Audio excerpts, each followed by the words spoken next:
शुक्रिया, आप अहम जानकारी दे रहे हैं। आप बने रहिए ग्राउंड पर, अपडेट हमें भेजिएगा। आज जुमा है और पाकिस्तान में दुआ यही मांगी जा रही है कि आसमान से कोई आफत पाकिस्तान पर ना टूटे, क्योंकि यूपी से उठी योगी आदित्यनाथ की हुंकार अब पाकिस्तान को पल पल सता रही है।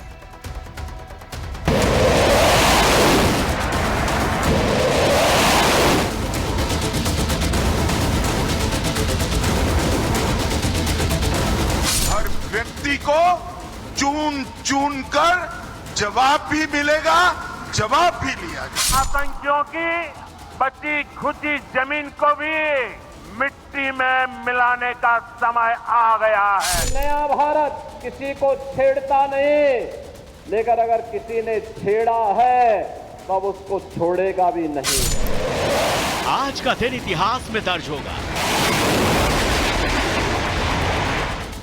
शाहजहांपुर और जलालाबाद के बीच गंगा एक्सप्रेसवे की छाती पर भारत के सबसे घातक fighter jet Rafale, Mirage, Sukhoi अब आसमान में गरजेंगे तो लखनऊ की हुंकार से दहलेगा लाहौर। यह सिर्फ उड़ान नहीं थी, ये चेतावनी थी। पाकिस्तान सुन ले कान खोल के। योगी आदित्यनाथ के यूपी में अब रनवे सिर्फ एयरबेस में नहीं, सड़कों पर भी है। पहले देश ने ये देखा है नजारा जब पूर्वांचल एक्सप्रेसवे पर 2021 में सुखोई और जगुआर की दहाड़ सुनाई दी थी तो लखनऊ से लाहौर तक कांप उठा था। शहबाज से लेकर मुनीर और असीम मलिक तक के कान के पर्दे और जिस्म के गुर्दे फटे जा रहे हैं।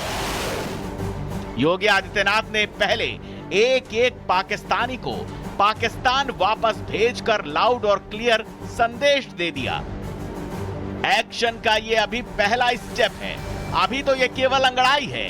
आगे की लड़ाई पाकिस्तान के इतिहास, वर्तमान और भविष्य तीनों पर गाज बनकर बरसने वाली है। अब समझिए रणनीति को। अगर युद्ध के हालात बने और एयरबेस दुश्मन की मिसाइलों से तबाह हो जाएं, तब ये एक्सप्रेसवे बनते हैं इंडियन एयरफोर्स के लिए बैकअप एयरबेस। एक्सप्रेसवे पर 3 किलोमीटर लंबा स्ट्रेच, जेट्स के लिए इमरजेंसी रनवे, कोई एटीसी की जरूरत नहीं, 10 मिनट में टेक ऑफ की तैयारी, मालवाहक विमान भी उतरने में सक्षम। यूपी के एक्सप्रेसवे पर गरजेगा जगुआर। पाकिस्तान देखेगा राफेल की रफ्तार और मिराज का मारक मिजाज। पहलगाम में कायराना हमले के बाद से ही पाकिस्तान पस्त है, दुनिया के नक्शे पर बची कुची सांसें ले रहा है। लेकिन अब आसमान में गरजते वायुवीरों की गर्जना से उसकी सांस फूलने लगी है। शाहजहांपुर से लाहौर की दूरी 550 किलोमीटर की है। सुखोई या राफेल इस दूरी को 8 से 10 मिनट में तय कर सकते हैं, यानी दुश्मन को संभलने का मौका तक नहीं मिलेगा। ये नया भारत है। युद्ध की तैयारी सिर्फ बॉर्डर पर नहीं, अब एक्सप्रेस वे पर भी भारी है। और पाकिस्तान अगली उड़ान चेतावनी नहीं, अटैक की होगी। Bureau report, Republic Bharat. और बड़ी खबर आ रही है आतंकी हाफिज सईद को लेकर। बहुत बड़ी खबर हम आपको बता रहे हैं और ये खबर है कि पाकिस्तानी सेना के कैंट में छिपा है हाफिज सईद और सेफ हाउस में कड़ी सुरक्षा के अंदर उसे रखा गया है। यहां पर आम जनता को पहचानने से पाकिस्तान ने इनकार कर दिया, लेकिन हाफिज सईद के जो मूवमेंट है उस पर रोक लगा कर रखी गई है। स्पेशल कैंप का इंतजाम किया गया है और कैंट इलाके में से शिफ्ट किया गया है। जतिन हमारे साथ लगातार मौजूद है। जतिन, क्या अपडेट है?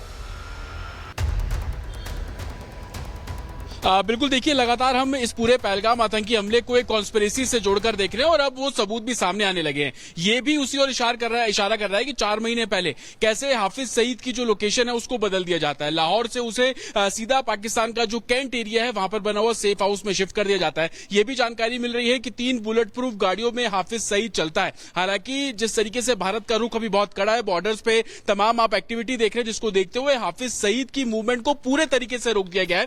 यहां तक कि हाफिज सईद की सुरक्षा में पूर्व एसएसजी के जो कमांडो हैं उनको डिप्लॉय कर दिया गया है और जो हाफिज सईद का ड्राइवर भी है वो भी पूर्व एसएसजी कमांडो ही है। इस तरीके के इनपुट जो है वो लगातार मिल रहे हैं। हालांकि ऐसा इसलिए भी किया गया क्योंकि पूरी प्लानिंग थी। लश्कर का रोल पहलगाम आतंकी हमले पे बहुत ज्यादा है और जिस तरीके से एनआईए की इनिशियल रिपोर्ट भी इस ओर इशारा कर रही है कि लश्कर, आईएसआई, पाकिस्तान आर्मी ने मिलकर ये पूरा प्लान रचा, तो आप इसको इस तरीके से भी समझ सकते हैं कि 4 महीने पहले ही हाफिज सईद को सेफ हाउस में शिफ्ट कर दिया गया। ये भी प्लान का हिस्सा था क्योंकि पाकिस्तान जानता है कि अगर भारत में इस तरीके से आतंकी गतिविधियों को लश्कर अंजाम देगा तो कहीं ना कहीं हाफिज सईद भारत की टॉप प्रायोरिटी होगा कि उसको एलिमिनेट करना है और यही कारण है कि प्लानिंग बनाई गई। मीटिंग जो है वो लश्कर की काफी अहम जानकारी आप दे रहे हैं। हमारे साथ श्याम सर भी मौजूद है, एक रिएक्शन जरा इन पे भी ले लेते हैं कि इस तरीके से जब बदलाव नजर आते हैं, इस तरीके से जब प्रतिबंध लगाए जाते हैं, इस तरीके से जब मूवमेंट बदला जाता है तो इसका क्या मतलब है, जरा विस्तार से समझाइए। देखिए, ये तो पाकिस्तान का अपना संस्कार है कि वो लगातार टेररिज्म को स्पॉन्सर कर रहे हैं और ये बड़े आका हैं उनके, आईएसआई के साथ मिलकर इन्होंने ये सब प्लान रचा है, तो इनके ऊपर खतरा है। उनको पता है जब कल्पना से परे जब कुछ होने वाला है तो आखिर वही तो टारगेट हैं और वो भूले नहीं है उस्माना बिन लादेन की अटैक, वो भूले नहीं है सर्जिकल स्ट्राइक, वो भूले नहीं है बालाकोट, तो कुछ और होने वाला है। अभी जहां तक मैं शौर्य की बात करूं तो भारतीय वायुसेना की लैंडिंग जो आप देख रहे थे हाईवे पे, तो आपको मालूम होगा सीसीएस की मीटिंग में हमारे परिवहन मंत्री भी मौजूद थे और वो सिलचर शिलोंग की रोड की बात नहीं करने गए थे, वो ये बात करने गए थे कि पूरे भारत के जो NHIA बने हैं, नेशनल हाईवेज जो बनाई गई है, वो पूरी तरह से सेना के लिए तैयार है।